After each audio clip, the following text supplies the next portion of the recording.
سرخط خبرها. هشدار اسلام آباد به کابل. وزیر دفاع پاکستان از احتمال حملات تازه علیه افغانستان سخن زد. وضعیت خوبی نداره. فضای امنیتی پاکستان ملتهب است. واکنش امارت اسلامی به اظهارات کاردار سفارت امریکا برای افغانستان. ذبیح الله مجاهد میگوید که تلاش می شود در گفتگوها درباره زندانیان امریکایی به نتیجه برسند. امریکا په دې تلاش کې دی چې د سفارت د دروازې د خلاصولو لپاره لارې او ګودرونه جوړ کړي.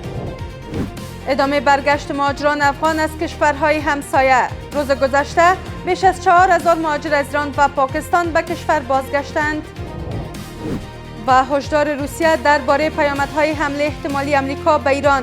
سرگئی لاروف گفت که حمله مجدد واشنگتن به تهران بازی با آتش است و برای ایران بسیار عاقلانه خواهد بود که با رئیس جمهور ترامپ به توافق برسد.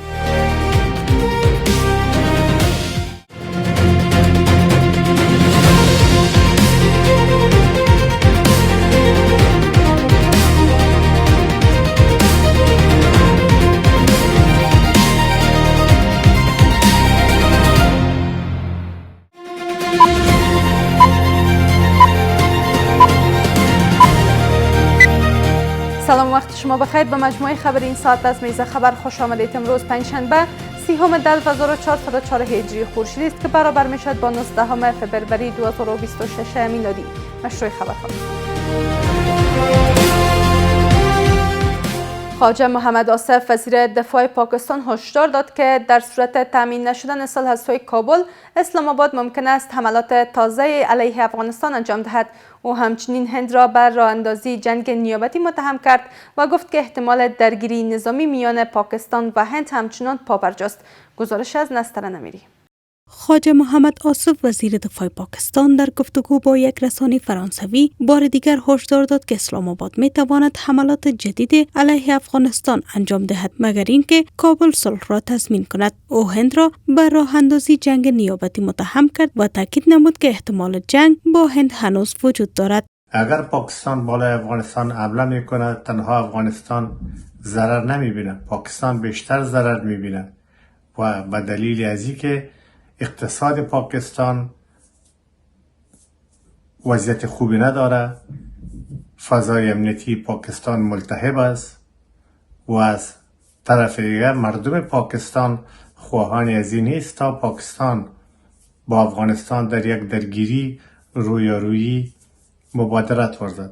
وزیر دفاع پاکستان همچنین در حاشیه نشست امنیتی مونیخ در گفتگو با یکی از رسانه‌های آلمانی افزوده که وضعیت کنونی افغانستان نتیجه سیاست‌های اسلام آباد در دهه 80 و پس از 11 سپتامبر است. او هند را به حمایت از ناامنی‌های مرزی متهم کرد و تاکید کرد که پاکستان ناگزیر به ادامه گفتگو با کابل است اما به بهبود روابط خوشبین نیست. دولت اسلامی افغانستان یا افغانستان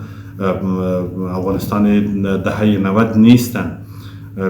فشار میانجی‌های منطقوی را هم باید پاکستان از نظر نگیرند. از این خاطر هم یگان وقت تعامل میکنن و به سردی میگرایند.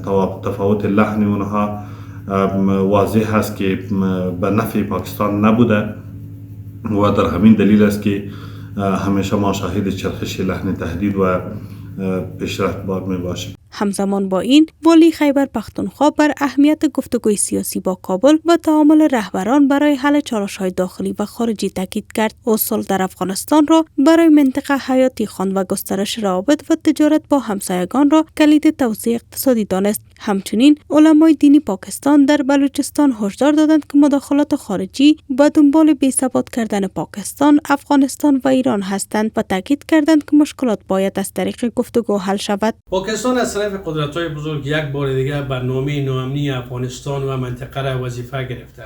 وابسته که یک سیاسیون پاکستان تقاضایی دارند که باید با مردم افغانستان روابط بهتر و خوبتر داشته باشند، اما به خواجه آصف که مورد استفاده آیسای و نظامیای پاکستان است در تلاش هستند که با عادت دیرینه در خدمت استخبارات ها باشند و امو اهداف برنامه استخباراتی را بهتر و خوبتر عملی کنند و منفعت بگیرند. روابط کابل و اسلام آباد در یک سال گذشته با فراز و فرود همراه بود. پس از رویارویی مستقیم در اکتبر و توافق بر سر آتش بس، چندین دور مذاکره برای رفع تنش به نتیجه ماند. در تازه ترین تحول، امارت اسلامی 2 روز پیش 3 نظامی پاکستانی را که در درگیری های اکتبر اسیر شده بودند با میانجیگری عربستان سعودی آزاد کرد. سخنگوی امارت اسلامی به اظهارات کاردار سفارت ایالات متحده برای افغانستان درباره زندانیان آمریکایی واکنش نشان داد. ذبیح الله مجاهد ابراز امیدواری کرد که گفتگوها در مورد زندانیان آمریکایی در افغانستان به نتیجه برسد. گزارش از اناهیتا اندر. ذبیح الله مجاهد سخنگوی امارت اسلامی در واکنش به گفته‌های کاردار امریکا برای افغانستان گفته که درباره موضوع زندانی‌های آمریکایی در افغانستان گفتگوها در جریان است. سخنگوی امارت اسلامی ابراز امیدواری کرده که راه حل برای این معضل پیدا شود. په دې اړه دومره ویلی شو چې د امریکایانو سره په دې مورد باندې خبرې اترې روانې دي. امید کیږي لا حل لاره ورته پیدا شي. دان برون کاردار سفارت امریکا برای افغانستان شب گذشته ادعا کرده بود که امارت اسلامی از بازداشت شدگان به عنوان اهرم فشار در مذاکرات با امریکا استفاده می‌کند. او از جامعه جهانی خواسته تا امارت اسلامی را در پیوند به این موضوع پاسخگو سازند. برنامه ایالات متحده امریکا و غرب در قدم نخست تقاضا همی است که از خاک افغانستان به ایالات متحده امریکا و متحدینشان برنامه‌های غیر امنیتی و یا افراطی و تروریستی ارسال نشه.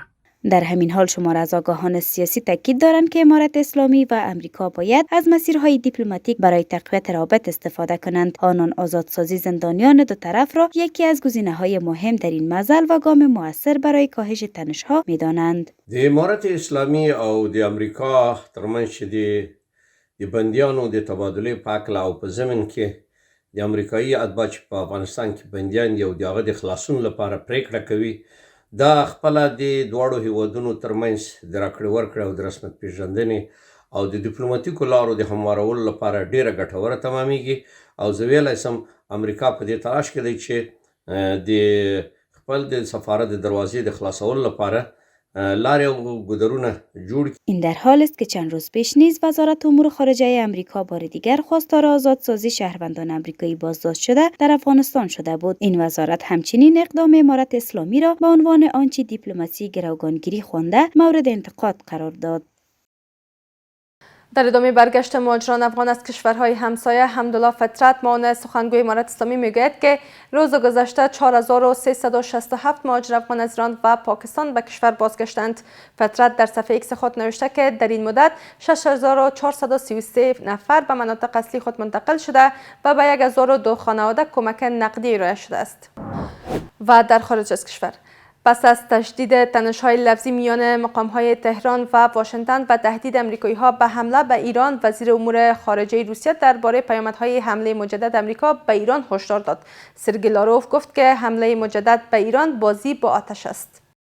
پس از پایان دور دوم مذاکرات غیر مستقیم ایران و امریکا در شهر ژنو سوئیس، گمانه‌زنی‌ها از احتمال رویارویی تهران و واشنگتن در رسانه‌ها بالا گرفته است. CNN به نقل از منابع خود گزارش داده که ارتش ایالات متحده آماده است تا پایان هفته جاری حمله به ایران انجام دهد، اما دونالد ترامپ هنوز تصمیم نهایی درباره این حمله نگرفته است. کارولین لویت، سخنگوی کاخ سفید، در نشست خبری گفت که دیپلماسی بهترین گزینه برای حل تنش با ایران است، اما ایران باید در مذاکرات بسیار عاقلانه رفتار کند و به توافق برسد.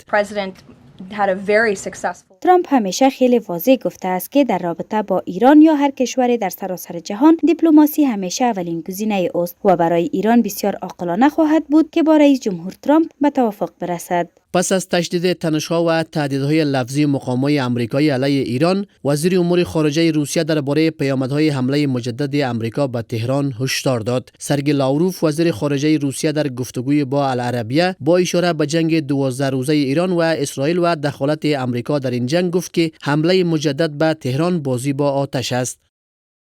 هدف قرار دادن تأسیسات هسته‌ای ایران بسیار خطرناک است و میتواند تهران را به اتخاذ تدابیر حفاظتی شدیدتر وادار کند. ایران به تعهدات هسته‌ای خود پایبند بوده و حمله اسرائیل و آمریکا اقدام پرخطر خواهد بود. همه میدانند حمله دوباره به ایران بازی با آتش است و کشورهای عربی نیز نمیخواهند اوضاع در ایران تشدید شود. این اظهارات پس از برگزاری دور دوم مذاکرات غیر مستقیم میان امریکا و ایران در ژنو مطرح می شود. گفتگوهایی که با میانجیگری عمان انجام شده است. بر اساس گزارش‌ها دور سوم مذاکرات قرار است در هفته‌های آینده برگزار شود، اما نتیجه این گفتگوها همچنان در حاله از ابهام و پرسش قرار دارد. سپاسگزاری میکنم از همراهی شما تا این دم. به همین ترتیب رسیدیم به پایان مجموعه خبری این ساعت از نیس خبر. تا دیدار بعد، خدا نگهدار.